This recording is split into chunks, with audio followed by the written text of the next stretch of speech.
Hey, everybody, Grant Miller here. Miami Community Newspapers is a great day in South Florida. We have Jose Valdes-Fauli, who's running for Coral Gables Commissioner, Group 2. Where- On April 27th is the election. Okay. We have early voting on the 24th and 25th at the Coral Gables Library, and that will be from 7 to 7. Absentee ballots should be being received today, and they should. You got to turn them over quick. I know they got to be turned over quick, but there's not that much time, but you can turn them in at the Coral Gables Library on early voting on Saturday and Sunday from 7 to 7. I was there. You don't have to walk in. You can pull up. There's a tent. Yep. They make you show the ID, and then you sign it, and they drop it in the slot. That's correct. So, how long? Where'd you grow up? First of all, where'd you grow up? What part? Here in Miami. What high school did you go to? I graduated from Coral Gables Senior High in 1970. So when people talk about longevity in Coral Gables, I guess graduating from Coral Gables High in 1970 makes me a pretty old Coral Gables timer. a real Gableette. Were you friends with Merritt? No, not quite. But when it's people talk about, I've been in the Gables for X years or whatever years, and I graduated 51 years ago. Okay, how many brothers and sisters do you have? I have 2 brothers and a sister. And how many relatives? Because I know your family's big. How many relatives are there in Miami? Oh Lord, we're part. How many gifts do you get each Christmas to people? 0. Oh, I only give gifts to the little ones. Oh, okay. So that means your brother, the nobody mayor, gets doesn't get anything. Nobody gets anything. Okay, we got some issues to talk about. We got the Wawa, Miracle Mile, the police, dog park, fire department, businesses. So let's start with the biggest issue. I don't know why it's the biggest issue, but it is the Wawa property. Let's talk about that.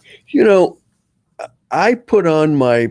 I'm a banker. I was a financial guy for 35 years.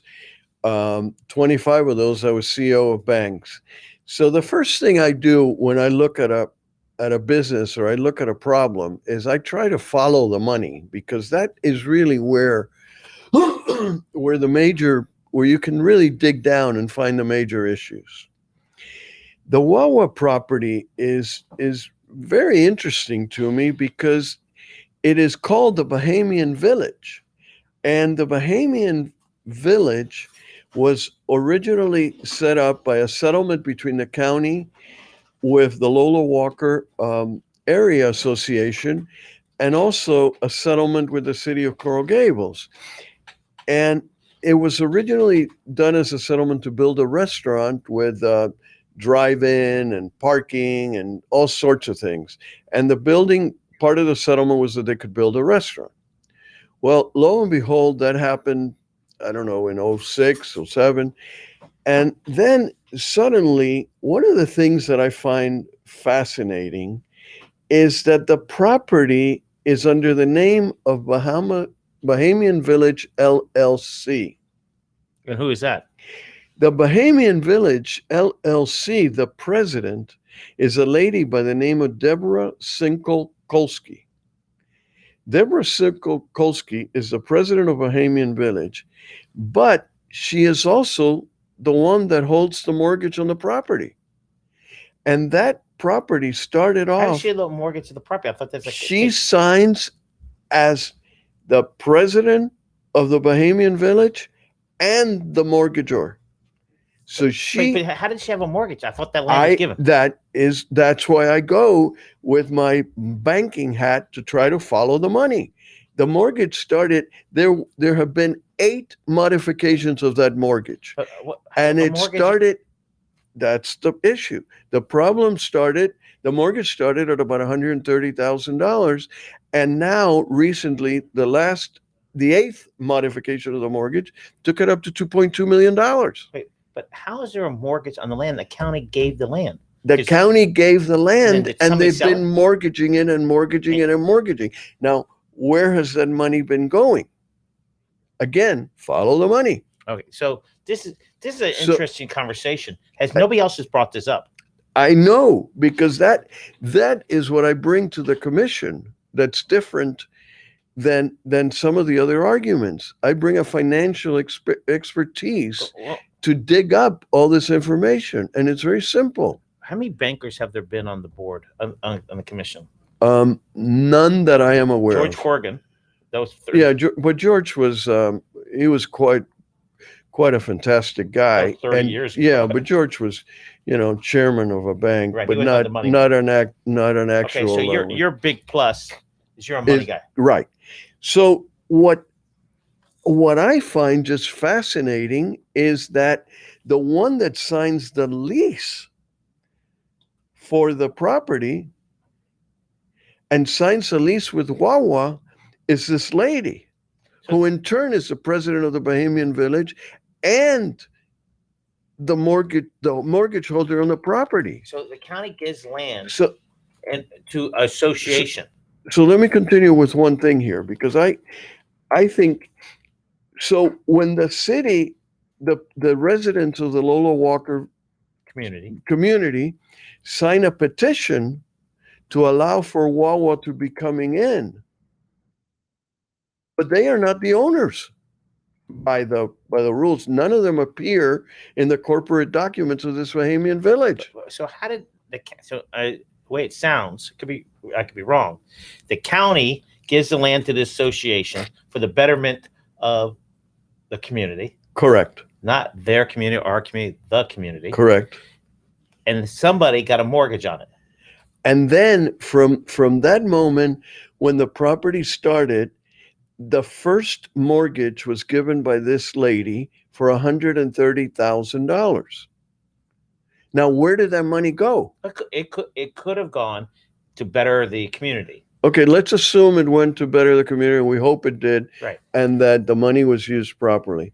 But subsequent to that, several years later, you have 8 modifications of the mortgage, increasing it to $2.2 million. Okay, the question I have, we don't have a lot of time, but it's an important issue, is how did the county didn't give the land to get a mortgage on? The county gave the land for other reasons. And the question is, in their minutes, that association, it should be shown where that money went. Absolutely, okay. But the city, everyone is concerned. Say the city of Coral Gables. Everyone is concerned about the zoning and allowing the Wawa, and a Wawa shouldn't be built there, and the trees, and I agree with all that. But let's get to the bottom of it. I think where did the money go? So who should investigate this? I think the city attorney should have investigated all this. This is an issue that needs to have been investigated. Well, it should have been brought up before the city of Coral Gables approved it. Correct. And the city, who owns the land? Who owns the land? Is your mortgages who are the officers of Bahamian Village? Well, because if you have the mortgage holder being the president of the Bahamian Village, so she's signing for both. The agreement, the lease agreement with Wawa was signed by this lady twice, as president of Bahamian Village, the owner, and her. Well, when you get elected, or if you get elected, we'll just go when I get elected. When you get elected, I hope you look into it, because this is a very touchy situation on not just the Wawa. I when they started to talk about it, that corner of the lot is more important than anything in Coral Gables. That part of Coral Gables was built for a certain area, and I don't think that George Merritt wanted a gas station there. I don't think a gas station is the right use of that property. I don't think having a gas station so close to a school is prudent. I think what they did with the trees and paying the city $17,000 to tear out 50-year-old oaks is ludicrous. To me, I don't know about the Wawa, but the oak trees, it was such a bad PR stunt. Just pull the trees out, but they cut the trees down and left the stubs there. That's pretty arrogant. But an oak, you transport or you transplant oaks when they are dormant during January, February, even up to March a little bit. That's when oaks are transported. So it would have been the perfect timing to transplant an oak. Okay. An average oak. Are you a tree? You're a tree guy? I know a little bit Are you about the orchid guy? Or is your brother? my brother. Every time I turn on Facebook, there's an orchid. But also the trees, they could have been transplanted. It was a perfect time to do it. And oaks transplant very well. And it is crazy to tear them down. It takes an average of 22 years for a small oak to mature. Wow. 22 years. All right, let's move to the next thing. I hope you gave me some information, and I had a discussion with one of the people that were running, a former elected official, about almost about the exact issue. I didn't know about the mortgage, but I was on this issue. Okay. But again, this is where my banking experience and my years of banking experience, I found out all this information on my own. I have access to all these sites where I can go in and find the mortgage, find the deed, find the lease with Wawa. Okay, I want to ask what's a modification? What 8 of them? A modification is you do an original mortgage, right? And you do it for, say, $1, and you want to increase it, but keep that same mortgage. So what you do is a second modification of the mortgage to increase it. And they did 8. Then a third. They did 8. In what period of time? Probably not that long. Not that long. Not that long. Let's move on to the next thing. Miracle Mile. The zoning just passed 4-1, was it? The zoning on Miracle Mile passed. People don't understand it. Can you explain a little more detail? People go, they're doing this. No, there's already zoned for 7 stories. Correct? What they did in Miracle Mile was they changed the zoning down so that you cannot build as high as you used to before. The major change in Miracle Mile is that they took away the parking requirement so that you do not need remote parking anymore. That you can do remote parking. Correct.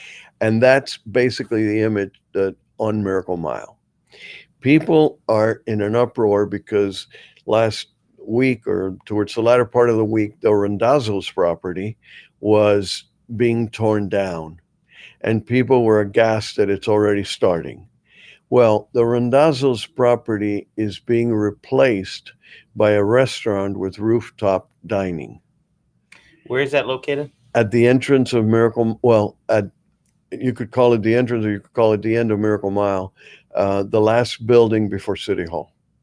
That building they're knocking down? On the northeast side.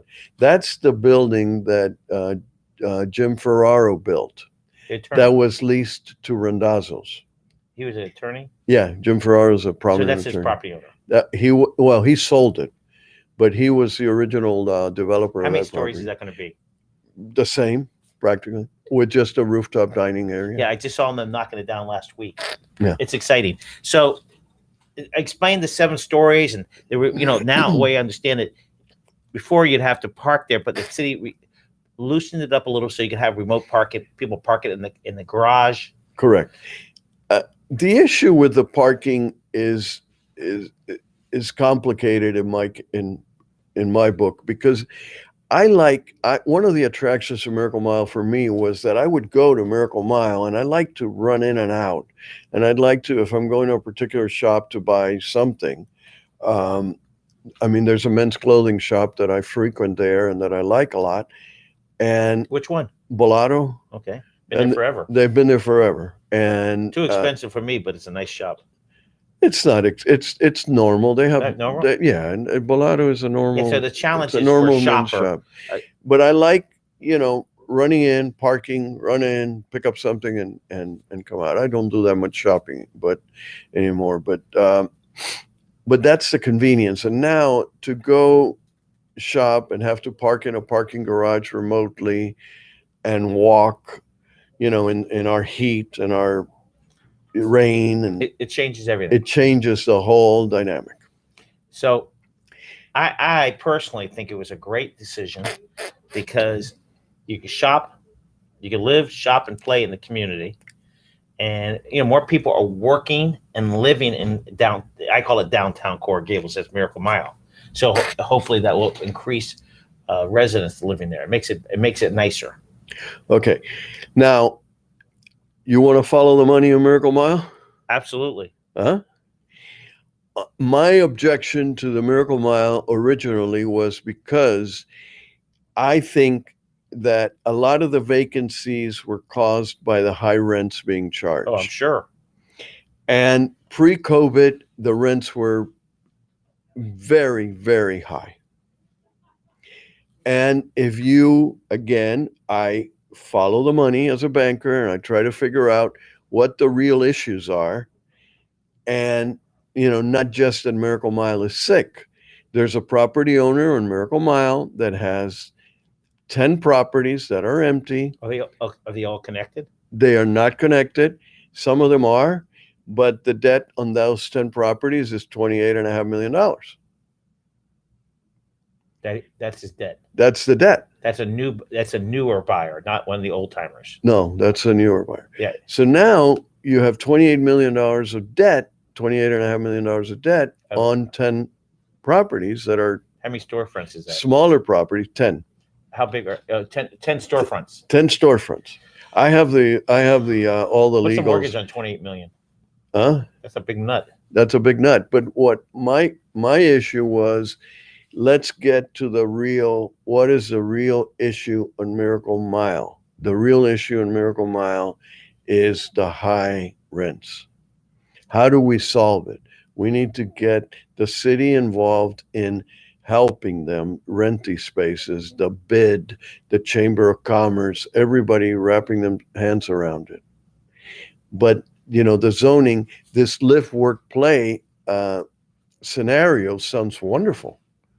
But they tried that on the bus terminal. Remember the bus terminal that was in the back of Miracle Mile? The bus terminal, yeah. You remember where they built the apartments and the shopping downstairs? That's the ultimate live, work, play. Right. And then, that's all rental. But then what about 10 Aragon? So let's do condos in Miracle Mile. That's going to solve it. Live, work, play on Miracle Mile. So now you've got these two big properties on either end of Miracle Mile that were done to bring the people in so that they can, live, work, play on Miracle Mile. And I got you. That helped a lot. Right. So in Coral Gables, follow the money. So you have one person that has 10 properties who wants to expand. He's pushing it. Right. Okay. We'll move to the next thing. Fire department, police department. I think we have the best fire department and police department anywhere, probably in the country. Second to none. We have dedicated individuals. We have extremely competent and dedicated. I am very proud of them, and I think they do an immense job. But one of the problems with areas such as fire and even police to a certain extent is that when you do these high rises and add all this construction, are you adding enough firemen and policemen to protect these properties? And the answer is no. What's interesting, looking back, you're absolutely correct. I mean, the fire, if you add 10,000 more residents, you have to add more police. Correct. And fire. Correct. So the fire department, my numbers might be a little off. I'm working from memory, but the fire department has 4 crews working, and and the fire department right now, if there is a fire in one of these tall buildings, like the new ones on Ponce that you talked about, they need 43 firemen. That's the whole department. To go, the department is about 120. Yeah, but I mean the shift.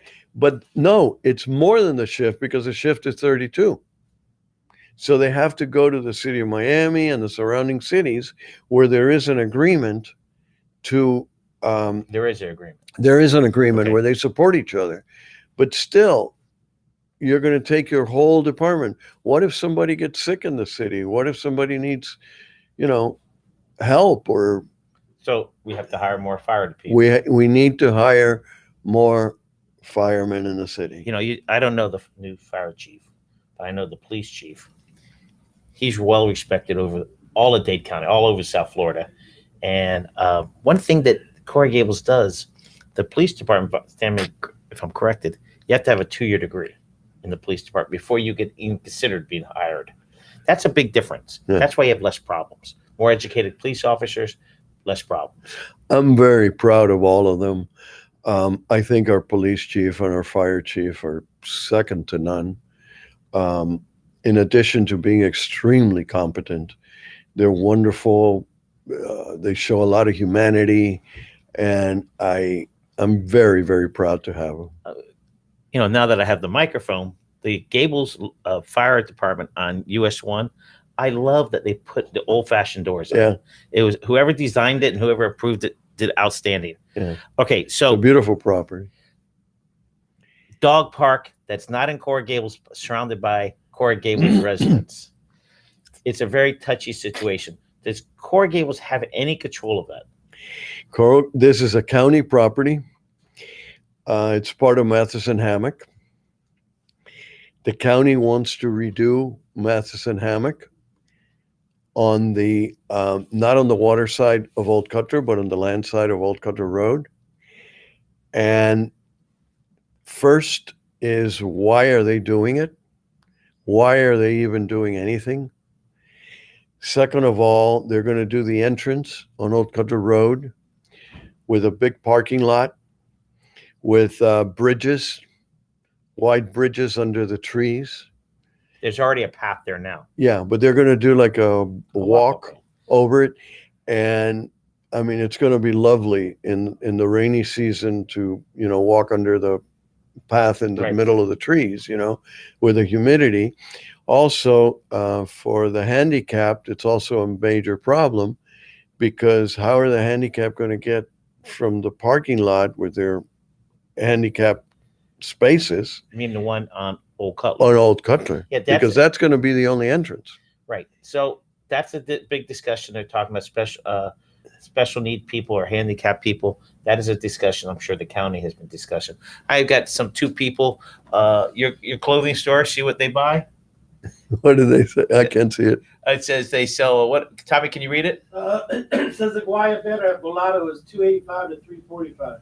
Ooh, and That's then, a lot of money. And then Jacqueline Kellogg says same situation facing Key Biscayne 20 years ago, meaning the police department. I'm sure not the police, the fire department. All of a sudden, the high rises. Okay. What are the major concerns? By the way, I don't buy Guayaberas at that price. I'll go my 8th Street location. No, I did, but unfortunately, our 8th Street location is closed. I know. It's terrible. Yeah, he was. And he would have great sales, and you could pick up a Guayabera for $70. Okay, so what's the major issues in Coral Gables? Give me 3 of them that you think or you heard. The major issues in Coral Gables to me are traffic, how we calm traffic. I have many ideas, which I was instrumental in incorporating in the corner of my house. Where do you live? Working with the county. I live on Alhambra, and we were able to incorporate some of these changes in the corner of Alhambra and Segovia. I worked with the county on it. So I do think that there's a lot of issues that can be done to slow down the traffic in Coral Gables. I don't think you can stop 780,000 cars coming through on a daily basis. Not residents, traffic. Traffic. And I tell people all the time, the word traffic is wrong.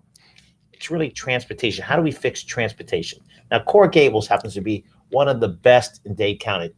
Coral Gables and Doral they have their freebies, they have the trolleys, that helps the local traffic. So the local transportation. But you're saying 700,000 people drive through your arteries. That's correct. Cars. 780,000 on a daily basis. Wow. Now, you cannot, Coral Gables is in the middle of the county. That's correct. And as a result, everyone has to come through Coral Gables to get to downtown, Brickell, people that live on the south. And there's not that many access roads to come through to downtown or Brickell. It's a I mean, cut-through. you've got Old Country Road, you've got Dixie Highway, and 57th Avenue, 47th You know, Avenue. and then They'll you go have- right through Coral Gables. then everything goes through Coral Gables. So what you can do is you can slow down the traffic. I also think we need to work more on public transportation, which is a major county problem, and work on the Metro Rail. I think we also, Coral Gables needs to work on improving the freebie and increasing it, and also increasing the trolleys that are being done. I think one of the issues that I'd like to work on is getting the trolley to University of Miami. We need to get the students from University of Miami involved in our downtown Correct. and in other areas, which they are not right now. So we need to provide transportation. I think that could be a feeder for the businesses. Absolutely. That's an interesting thing. The 10,000 students. Now, a lot of Coral Gables businesses, they're building apartments for the students closer to downtown, I noticed. That's correct. And I think we need to get the students more involved also in a local government, not just, going to the businesses and getting them involved in the local government. I've done several interviews with the students. I've done, many things there to try to encourage them to participate. Here's a tough question. I haven't figured it out yet. Why is the elections in April? The elections are in April to get more participation and not from the residents, and not tying it into the national elections. Yeah. So it's in order to separate it. Just curious. And that was done originally to get more This participation. is years ago. Yeah, 50 yeah, years yeah. ago. All right, times are closing up. I want you to look at this middle camera and closes out. Your punch number. It's not punch number. Scratch number. My number is 78 on the ballot. Again, I would request that you vote for me. I think I can bring in a whole different perspective to the commission. I am not an attorney, but I am a financial guy. And I think in a lot of the situations where buildings are going up and construction is going up, you need to follow the money. All right. Early voting's this weekend. Elections on Tuesday. Everybody, have a great day.